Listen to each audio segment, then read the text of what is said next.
pense qu'il y a entre le moment où on a décidé Flamanville et le moment où on sera ouvert, les conditions de sécurité ont changé. Vous prenez un chantier comme le chantier de Flamanville, si mes souvenirs sont exacts, vous avez plus de 3000 ingénieurs sur le site. Donc, pense ça. 2, je veux dire que nous avons perdu de la compétence en matière de construction de centrales, puisque rien n'avait été construit depuis la centrale de Civaux, 16 ans. Si vous comparez avec les Chinois, je ne suis pas un admirateur absolu de M. le Président Xi, mais ils ont construit en permanence des centrales. Donc, c'est un peu, si vous voulez, quand vous êtes dans un hôpital, on vous dit qu'un hôpital, une maternité, où l'obstétricien fait moins de 300 accouchements à l'année, ça devient dangereux, parce qu'il perd la main. Ben, je pense que ce qui s'est passé aussi. Entre cette centrale,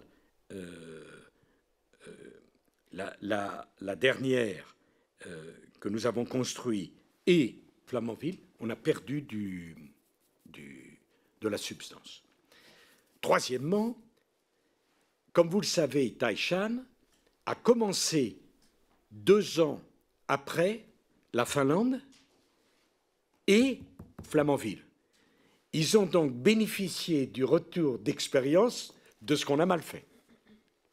Troisièmement, certainement, il y a des faiblesses dans l'organisation d'EDF pour suivre le chantier. Je ne veux pas l'exonérer.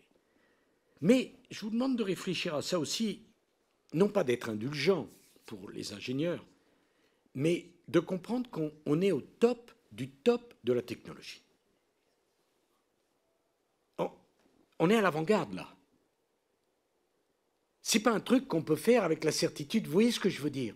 On est dans quelque chose, dans 50 ans, ceux qui nous succéderont, enfin, vous êtes très jeunes, en tout cas moi je ne serai plus là, ceux qui nous succéderont diront « c'est fantastique ce qu'ils ont fait comme EPR, ça continue à produire l'électricité ». Bon, mais au début d'un processus, hein, on n'est pas à l'époque de Joliot-Curie, on n'est pas à l'époque de la pile Zoé, hein, qui est précieusement conservée à Clamart. Donc il faut accepter l'idée que quand on fait un saut technologique de cette complexité, ça ne peut pas être en abscisse et en ordonnée, ce qui ne veut pas dire, monsieur le rapporteur, qu'il n'y a pas eu des erreurs, que tout n'a pas été fait comme ça devrait être fait, qu'il n'y a pas eu des bagarres à l'intérieur.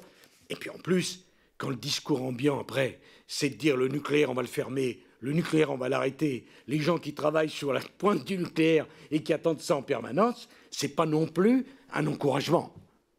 Hein? Et quand entre-temps vous ferme Panly, qui est la jumelle en termes de centrale, voilà. Pour le reste, je m'en remets au rapport de Jean-Martin Folz, qui me paraît équilibré et capable de dire beaucoup plus de choses que moi.